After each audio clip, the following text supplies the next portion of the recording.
श्रीशैलेशदयापात्रं दीपत्यादिगुणार्णवं गिरीन्द्रप्रणमं वन्दे रम्यजामातरमुनिं रम्यजामातृयोगीन्द्रपादरेखामिं सदा सदा यत् आत्मसत्कार्यं रामानुजमुनिं भजे।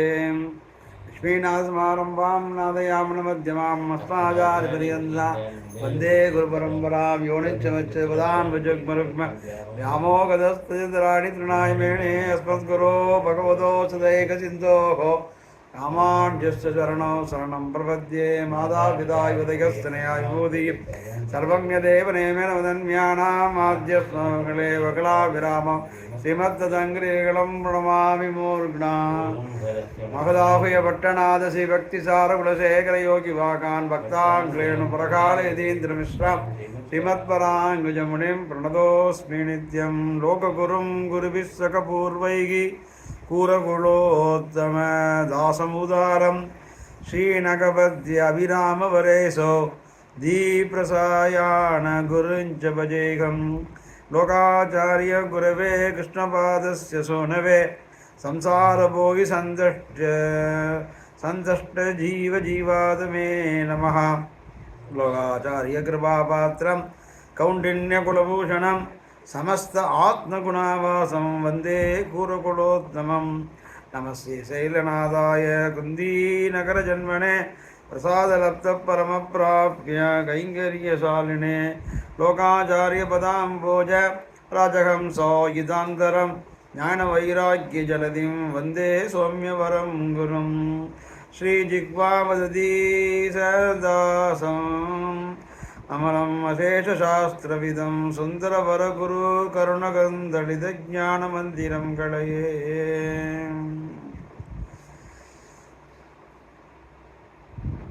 இன்னைக்கு பிள்ளைலோகாச்சாரிய மோட்சப்படியிலே பிரதம பிரகரணமான திருமந்திரார்த்த பிரகரணத்திலே 58வது சூர்ணிகை ஸ்தான பிரமாணத்தாலே உகாரம் அவதாரணார்த்தம் என்பதாக காட்டுகிறார். அதாவது இதற்கு முந்தின சூத்திரமான 57வது சூத்திரத்திலே ஆத்ம அபகாரமாவது சுவாதந்திரம் என்கிற நினைவு. அந்த நினைவு சுதந்திரம் ஆயிருச்சுன்னா நான் பரதந்திரம் அப்படிங்கிறது இல்லை ஆகிவிடும். ஆகவே என்ன சொல்றாருன்னா,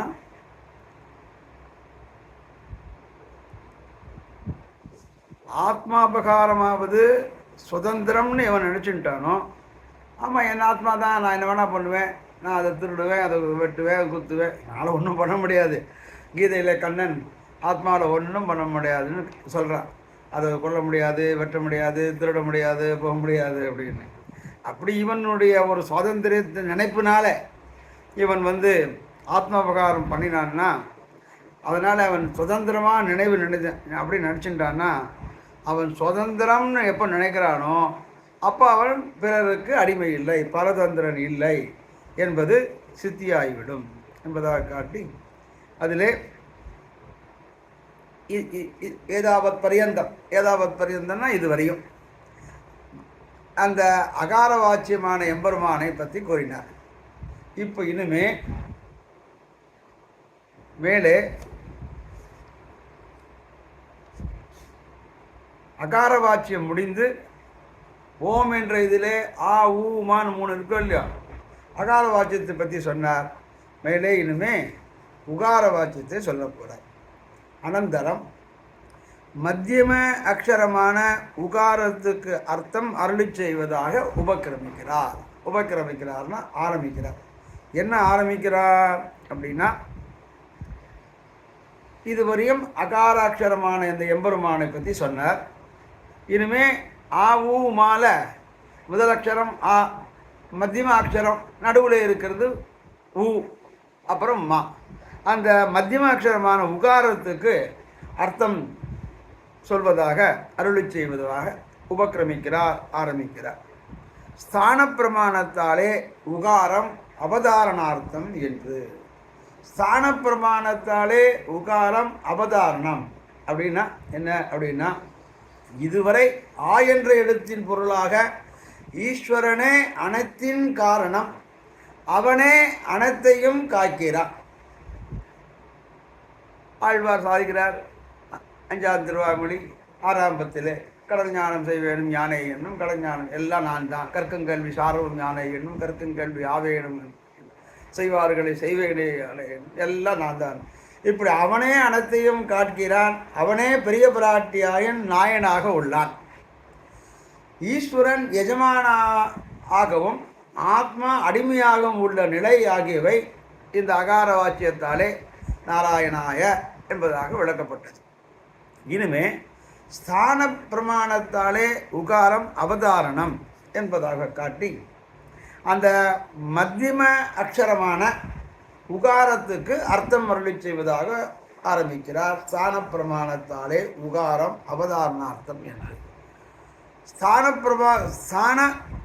பிரமாணத்தாலே என்ன, இந்த என்ன ஸ்தானம் இவளுக்கு? அகார உகார மகாரத்திலே உகார வாச்சியான பெரிய பிராட்டிக்கு ஸ்தானம் என்ன ஸ்தானம்னா மத்தியமஸ்தானம். அதுதானே முன்னாடி சூத்திரத்திலே காட்டினார். பர்த்தாவனுடைய கட்டிலையும் விடாமல் குழந்தையுடைய தொட்டிலையும் விடாமல் இவள் ரட்சிக்கிறாள்னு. அதனாலே மத்தியம பதமாக அந்த ஓங்காரத்திலே இவள் மத்தியம பதமாக இருக்கிறார். ஸ்தான பிரமாணத்தாலே உகாரம் அவதாரணார்த்தம் என்னன்னா ஸ்தான பிரமாணம். இவளுக்கு இருக்கிற அந்த ஸ்தானம் பெருமாளுக்கு கூட கிடையாது. ஏன்னா இவள் தானே மத்தியமத்தில் இருந்துட்டு அங்கேயும் இங்கேயும் ரட்சிக்கிறார். அங்கேயும் சேருவர், இங்கேயும் சேருவர். பெருமாளையும் அது அழகாக காமிக்கிறார். எதுக்கு பெருமாளுக்கு 2 உபயநாச்சிமார்னா, ஒருவேளை கோச்சுண்டு இவன் ரொம்ப தப்பு பண்ணியிருக்கான், அவனுக்கு ஒன்றுமே பண்ண முடியாது, பாவிஷ்டன் அப்படின்னு கோபத்தில் திருப்பினா உடனே இந்த பக்கத்தில் ஆச்சியார், அது நம்ம குழந்தை இல்லையா, நம்மளே ரட்சிக்காட்டா யார் ரட்சிப்பா அப்படின்னு சொல்லுவாளாம். ஓ உனக்கு இதான் எப்போதும் அவளை ஏற்றுண்டே நீ வருவே அப்படின்னு திரும்பி இந்த பக்கம் திரும்பிண்டா இந்த நாச்சியார் அதே தான் சொல்லுவாளாம். அதனால தான் பெருமாளுக்கு உபயநாச்சிமார் இருக்கா அப்படின்னு சொல்லுவாள். அப்படி இந்த மத்தியம பதமாக இருந்து கொண்டு பெருமாளையும் தாஜா பண்ணிண்டு ஜீவன்களையும் தாஜா பண்ணிண்டு எல்லாருக்கும் ஒரு மத்தியமாக ஒரு குடும்பத்திலே ஒரு குடும்பத் தலைவி இருந்து மாமியாராத்தையும் புக்காத்தையும் பிறந்தாத்தையும் விடாமல் அவள் காரியம் கொள்ளுமா போலே அது உதாரணத்துக்கு லௌகிக உதாரணம். இவள் ஜெகன்மாதா பெரிய பிராட்டியார் மத்தியமஸ்தானத்தில் இருந்துட்டு ஸ்தான பிரமாண மத்தியம் இருக்கிறதுனால தான் ஸ்தானம் மத்தியமத்தில் இருக்கிறதுனால தான் அவளுக்கு ஸ்தானம் கிடைக்கிறது. அந்த ஸ்தானம் வேறு யாருக்கும் கிடைக்காது. இந்த குஜராத்தி எல்லாம் என்ன பண்ணுவா, கல்யாணம் ஆச்சுன்னா அவளுடைய ஒழுகிற பெட்டி அந்த சாவியை எடுத்து வச்சுப்பாள். குஜராத்திக்கு கல்யாணம் ஆயிடுச்சுன்னா பவு ஆகையா அப்படின்னா, பவுன்னா மாட்டுப்பொண்ணு வந்துட்டா, அதனால் இனிமேல் எல்லாம் அவள் பார்த்துப்பா, அவள்கிட்ட கொடுத்துட்டே சொல்லிடுவா. அவள் வெளியில் எங்கேயாவது கல்யாணம் கார்த்திகை கோவிலுக்கு போனால் கூட இடுப்பில் ஒரு சாவி மாதிரி ஒரு சாவி கொத்த அவள் குத்திப்பாள், சாவி கொத்து வச்சுப்பாள். அதனால் அவள் அந்த மத்தியம மதமாக இருந்து நடுவிலே இருந்து அந்த கிரகத்தை ரட்சிப்பார்கள் என்பதாக. பர்த்தாவுக்கு என்ன தெரியும், இவன் மாட்டு காத்தால் தூங்கி இருந்துட்டு ஆஃபீஸ் போவன், ராத்திரி 10 மணிக்கோ 11 மணிக்கோ வருவன், மறுநாள் காத்தால் குளிச்சுட்டு போயிடுவன். இருந்து எல்லாம் ஆள்றது அவள் தானே. ஆகவே மத்தியம மதமாக இருந்து நடுவிலே இருந்து 2 பேரையும் குழந்தை எப்போ வந்தது போனதுன்னு தெரியாது. சனி ஞாயிறு தான் குழந்தைகள் எங்கே இருக்குன்னு பார்க்கவே முடியும். அவள் காரியத்தில் ஓடி உண்டியே உடையே அப்படின்னு ஓடின்னு இருக்கா. அப்படி இருக்கும் பொழுது மத்தியமத்தில் இருந்து எப்படி ஒரு தாயாரானவள் ஒரு குடும்பத்தை ரட்சிப்பாளோ அதுபோல பெரிய பிராட்டியார் மத்தியமஸ்தானத்திலே உகாரார்த்தமாக இருந்து கொண்டு அந்த ஸ்தான பிரமாணத்தாலே அவளுக்கு உதாரணம் அவதாரணார்த்தம். அவதாரணார்த்தம் என்ன, அது அங்கேயும் சேரும் இங்கேயும் சேரும். மத்தியமாக இருக்கிறதுனால தத்தபுத்திரிகளுக்கு இருபொருளிலும் சொத்து வருமா போலே அப்படின்னு உந்துமத கழித்தன் பாசனத்தில் காமிக்கிறார். உந்துமத கழித்தன் ஓடாத தோல்வழியன் அப்படின்னா நந்தகோபனுக்கு பசுக்கள் தானே உண்டு. இவர் உந்துமத கழித்துன்னு களிரை சொல்கிறாரு. களிர்னா யானையை எப்படி சொல்ல முடியும் அப்படின்னா, அங்கே பெரியவாச்சாம்பிள்ள வியாக்கியானத்தில் தத்தபுத்திரர்களுக்கு 2 இடத்திலும் சொத்து குவியுமா போலே அப்படிங்கிறார். ஒரு ஸ்வீகாரம் ஒருத்தரை கொடுத்தாருன்னா அந்த ஸ்வீகாரத்தினால அவளுக்கு வந்த சொத்தும் அவள் அப்பா அம்மா அந்த அந்த குடும்பத்தில் அவர் ஜனனம் பண்ணியதுனால அந்த ஒரு சொத்தும் 2 சொத்தும் வந்து சேருமோ இல்லையோ, அதுபோல நந்தகோபனுக்கு பசுவும் உண்டு, அவனுக்கு களிரும் உண்டு. வசுதேவன் அரசன், அதனால் அவர்களுக்கு ராஜாக்கள் குதிரை கஜ துரகங்கள்லாம் உண்டோ இல்லையோ, அதனால் அவர் நந்தகோபனுக்கு அதெல்லாம் கிடச்சிது.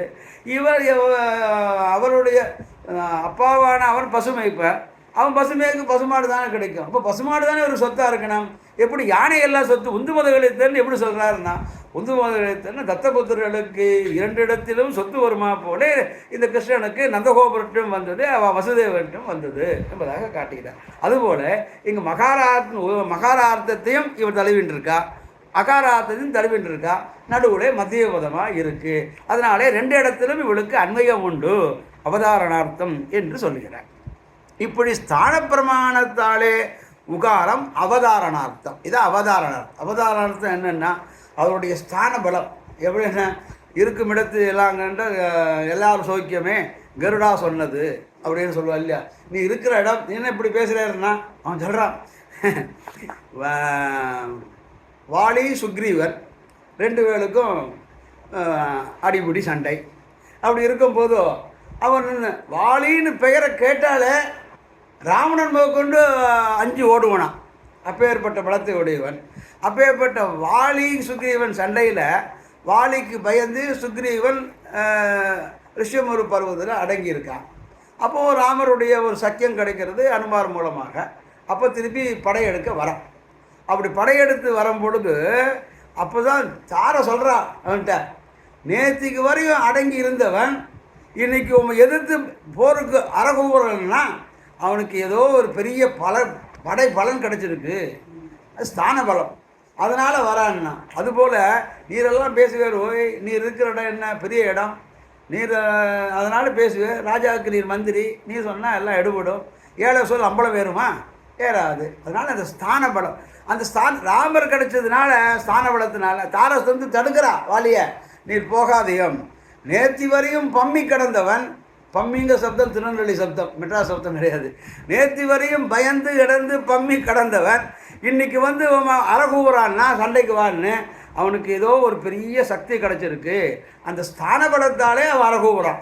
அதுபோல் இவனுக்கு கிடைத்த ஸ்தான பலம் என்னென்னா அது யாருக்கும் கிடைக்காது. மத்தியம பதத்தாலே அகாரார்த்தமும் அப்புறம் அடுத்த பக்கத்தில் இருக்கிற மகாரார்த்தமும் நடுவிலே கிடைத்தது, அது மகாரார்த்தமும் கிடைக்காது, எம்பெருமானான அவனுக்குமே கிடைக்காது. ஆகவே அது அவதாரணார்த்தம், 2 பக்கமும் அது சேரும் என்பதாக.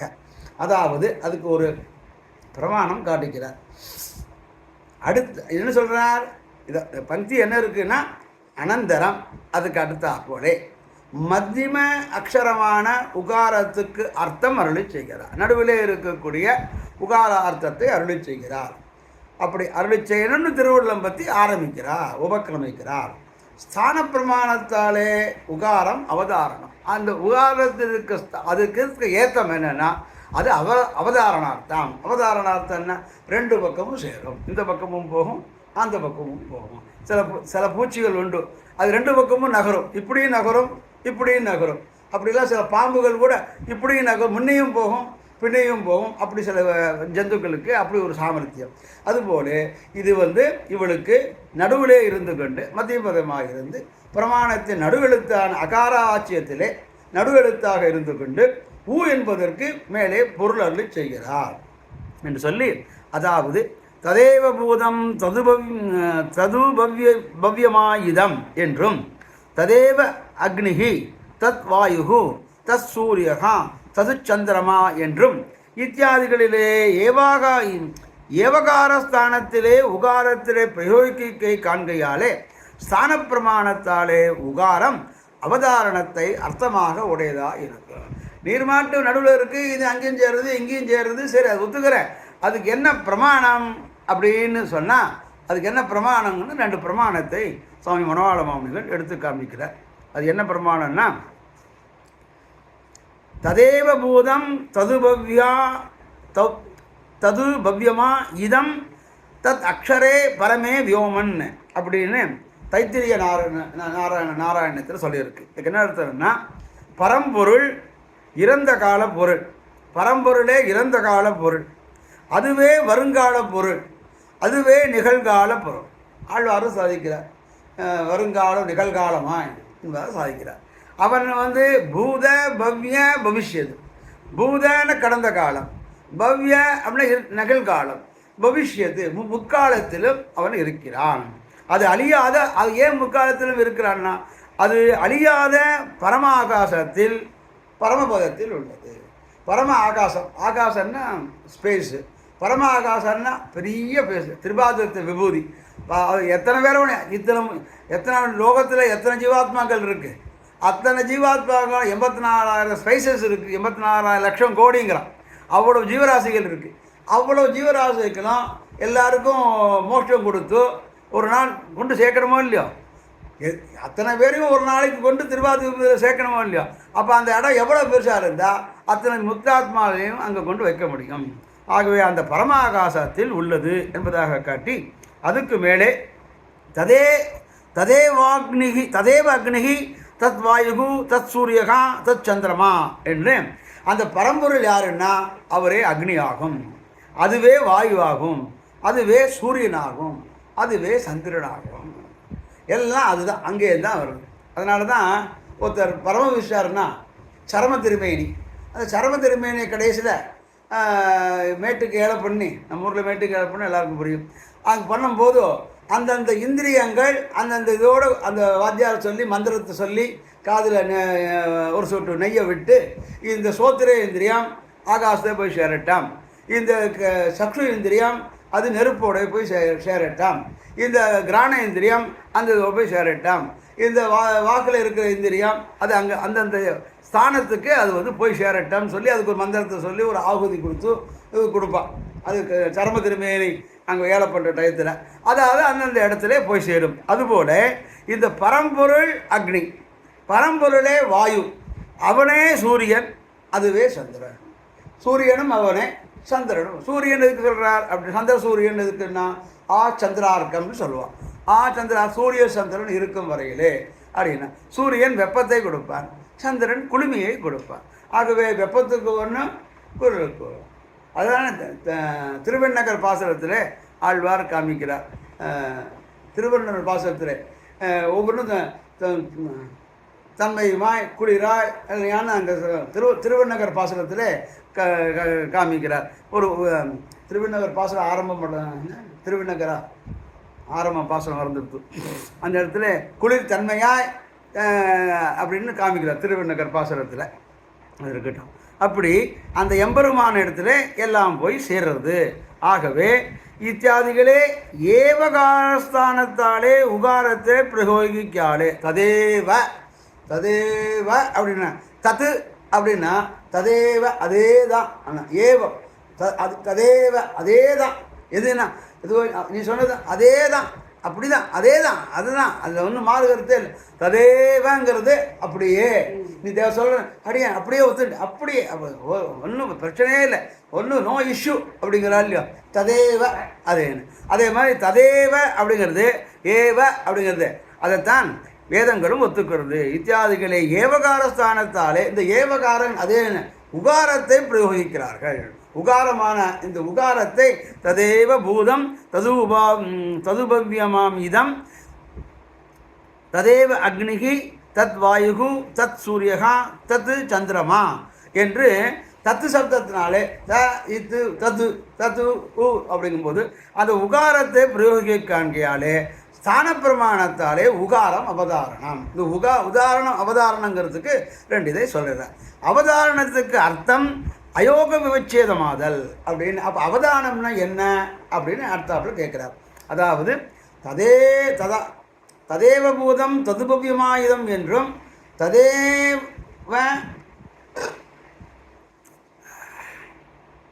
அக்னிகி தத்வாயு தத் சூரியகா தத் சந்திரமாக என்றும் இத்தியாதிகளிலே ஏவகாரஸ்தானத்திலே உகாரத்தை பிரயோகிக்க காண்கையாலே ஸ்தான பிரமாணத்தாலே உகாரம் அவதாரணத்தை அர்த்தமாக உடையதாயிருக்கும் என்பதை காட்டி அவனே இறந்த காலத்திற்கும் எதிர்காலத்துக்கும் மற்றும் நிகழ்காலத்திற்கும் அவனே பிரமாணம், அவனே பிரம்மன் அப்படிங்கிறத காட்டி தைத்திரிய உபனிஷத்திலே ததேவ வாக்குன்னு சொல்லி அவனே அக்னி, அதுவே வாயு, அதுவே சூரியன், அவனே சந்திரன் என்று மேலே உள்ள இந்த வேத வாக்கியங்களால் தது தது என்ற பதத்தில் இருக்கும் தது தது ததுங்கும் போது ஊ வருது இல்லையா, அதனால் அந்த தசப்தத்திலே ஊ என்னும் எழுத்து மூலம் அதுவே என்னும் அர்த்தம் கூறப்பட்டுள்ளது. இதனால் ஊ என்னும் எழுத்து அது மட்டுமே என்னும் பொருளை கூறவல்ல ஏவாகாரத்தை விளைகிறது.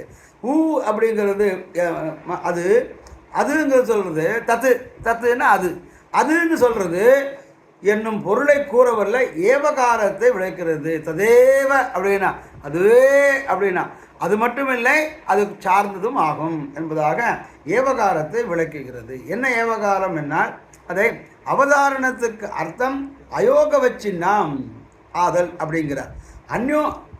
அந்யோக விவச்சேதமாதல் ஆகையாலே அயோக அவச்சேதம் அந்நயோக விவச்சேதம் அப்படின்னா இது ஒரு டெக்னிக்கல் டேர்ம் சம்ஸ்கிருதத்தில். இது இந்த அவதாரணத்திற்கு சொல்லுகிறது எது என்ன அருளி செய்கிறார் மேலே இத்தால் பிறருக்கு சேஷம் என்கிறது என்று என்பதாக. இவ்விதம் இந்த உகாரத்தை ஏவகாரமாக கூறுவதற்கு அயோக விவச்சேதம் என்று பெயர். அயோக விவச்சேதம்னா என்ன அப்படின்னா ஒரு பொருளின் ஒரு தன்மை மட்டுமே உள்ளது என்று கூறும்போது மற்ற தன்மைகள் அதில் இல்லை என்று விளங்குவது, அதான் அயோக விச்சேதம். அயோக விச்சேதம்னா இந்த பொருளில் இதுதான் இருக்குது அப்படின்னு சொன்னால் மற்றது இல்லை அப்படின்னு. இப்போ ஒரு கடம் இருக்குது, கடம்னா பானை, ஒரு குடம், அந்த குடத்தில் என்ன இருக்குது அப்படின்னா கடத்துவம் இருக்குது. அதுக்கு இருக்கிற தன்மை என்ன, கடத்துவம் அப்படிங்கிறது தன்மை. இப்போது ஒரு படம் இருக்குது, படம்னா வஸ்திரம், வஸ்திரத்தில் என்ன இருக்குது அப்படின்னா வஸ்திரத்தில் வஸ்திரத்தன்மை இருக்குது.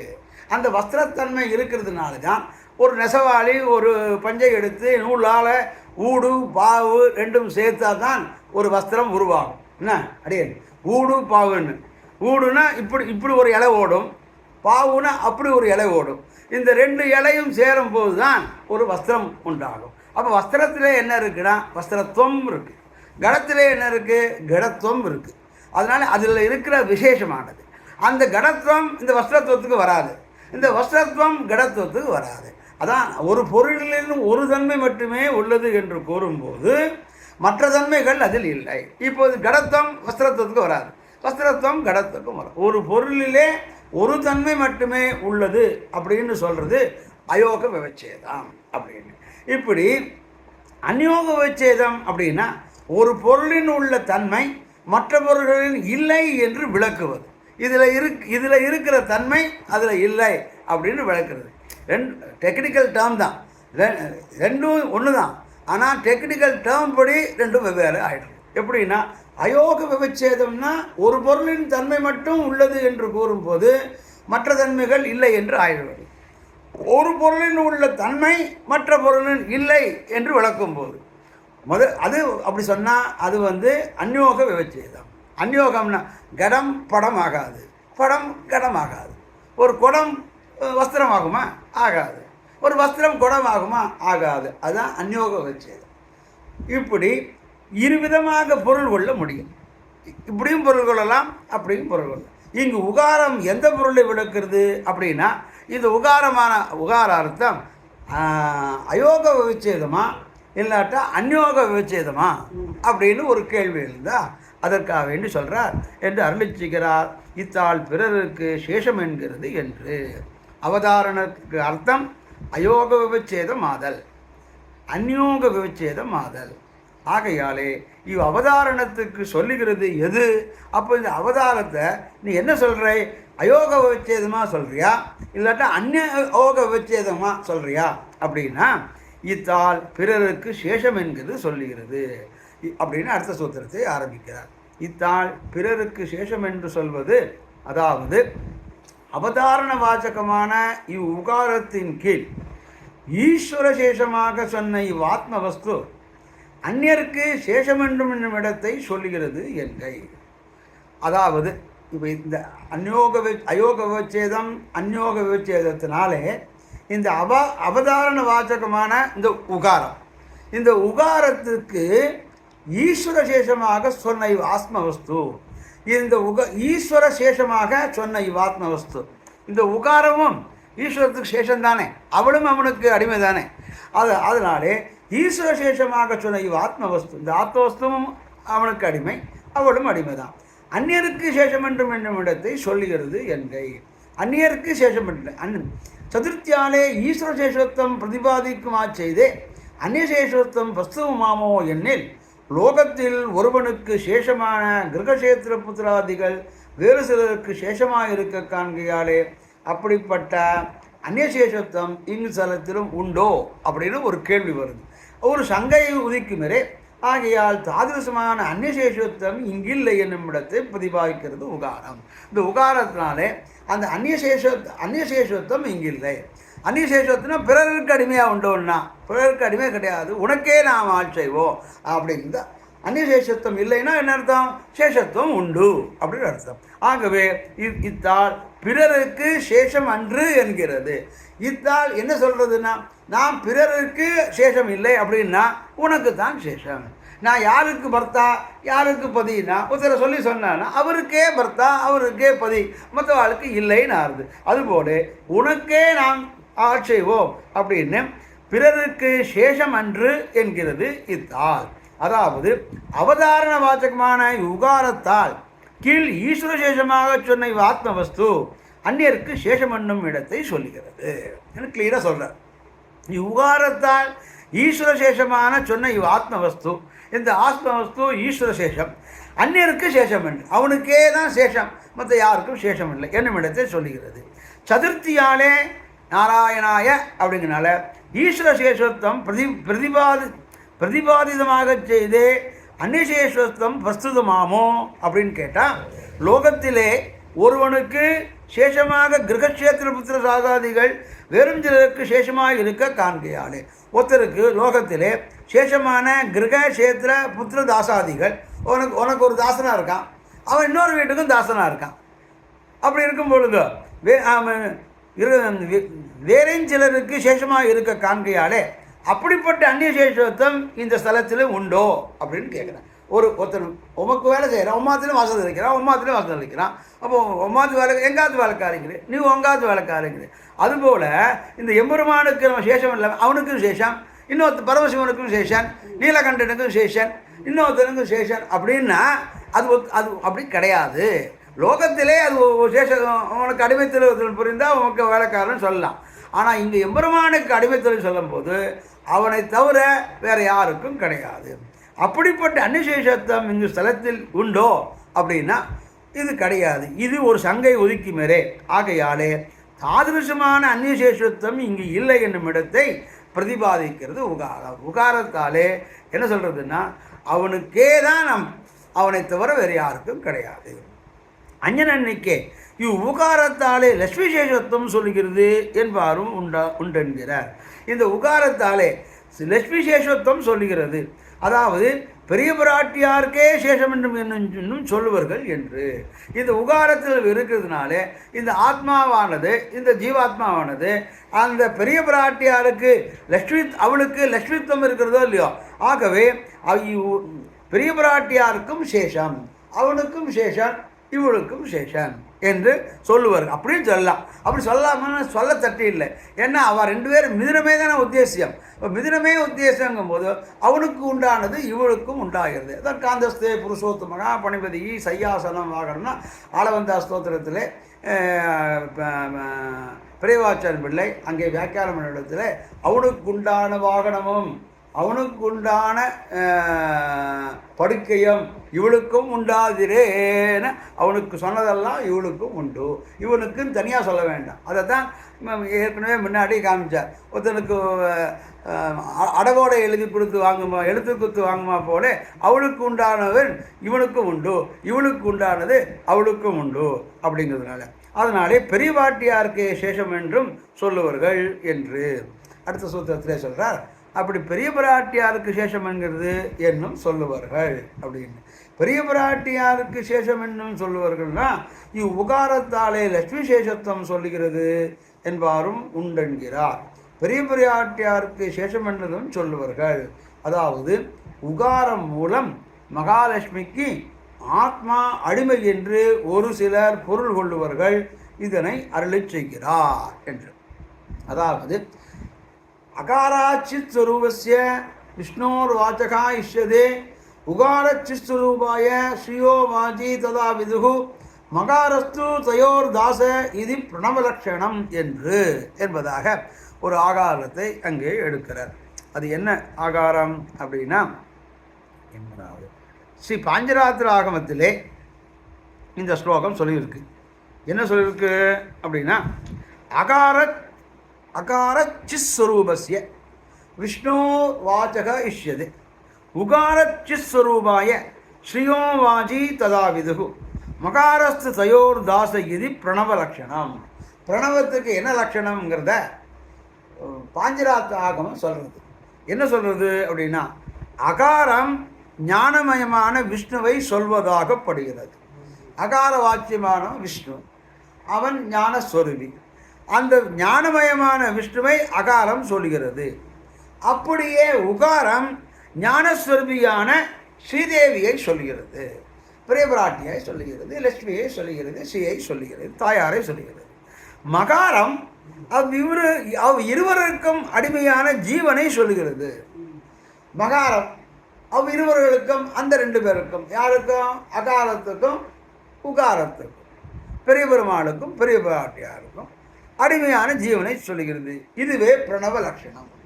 ஓம் அப்படின்னா பிரணவம். அந்த பிரணவத்துக்கு என்ன லட்சணம்னா, அகார வாச்சியமான எம்பெருமான், உகார வாச்சியமான பெரிய பிராட்டி, மகார வாச்சியமான இந்த ஜீவாத்மாக்கள். இதுவே ஜீவாத்மாக்கள் அவர்கள் இருவர்களுக்கும் தாசபூதர்கள், தொண்டர்கள், அடிமை புகுந்தவர்கள், அடிமை செய்யத்தக்கவர்கள் என்று இந்த பிரணவ லட்சணத்தை ஸ்ரீ பாஞ்சராத்திர ஆகமத்திலே சொல்லியிருக்கப்படுகிறாரே. மகாரஸ்து தயோதாசகா இது பிரணவ லட்சணம் என்றும், அகாரேண உச்சதே விஷ்ணுகு சர்வலோகேஸ்வரோ ஹரிகி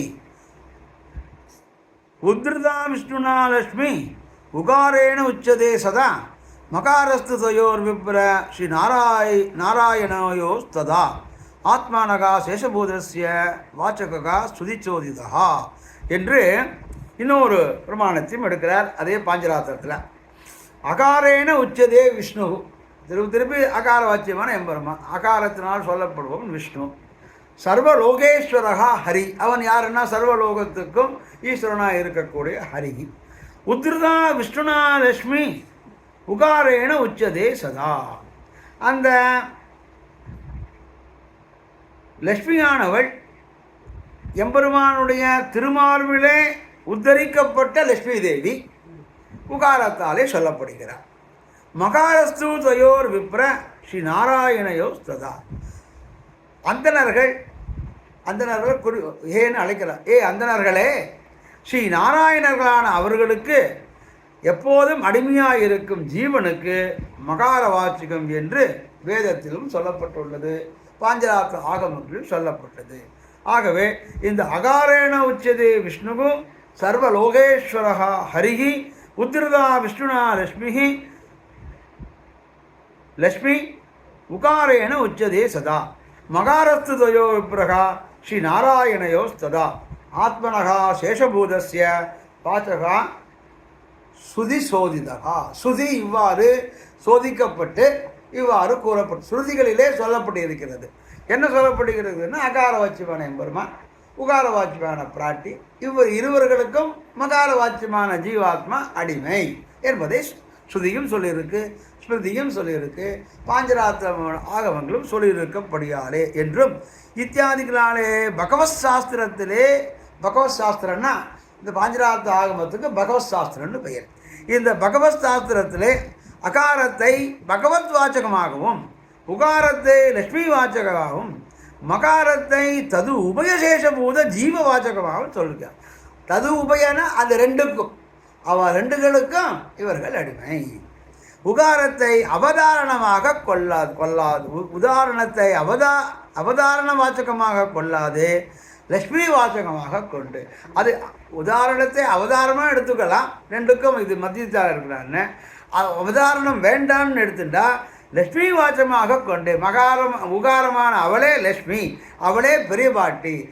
ஆகையாலே இந்த உகாரத்தாலே பெரிய பிராட்டியாருக்கு சேஷம் என்பதும் நிர்வகிப்பார்கள். அவதாரணத்தாலே எடுத்தும் நிர்வகிப்பார்கள்.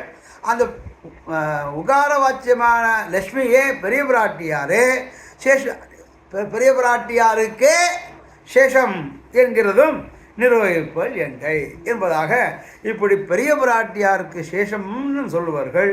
அதிலும் அன்யசேஷத்துவம் கலிகையே பிரதானம் அப்படின்னு அடுத்த சூத்திரத்தில் எடுக்கிறார்.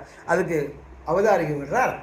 அத்தை பத்தவும் பூர்வ யோஜனை முக்கியம் என்று மத்தை அருளி செய்கிறார்.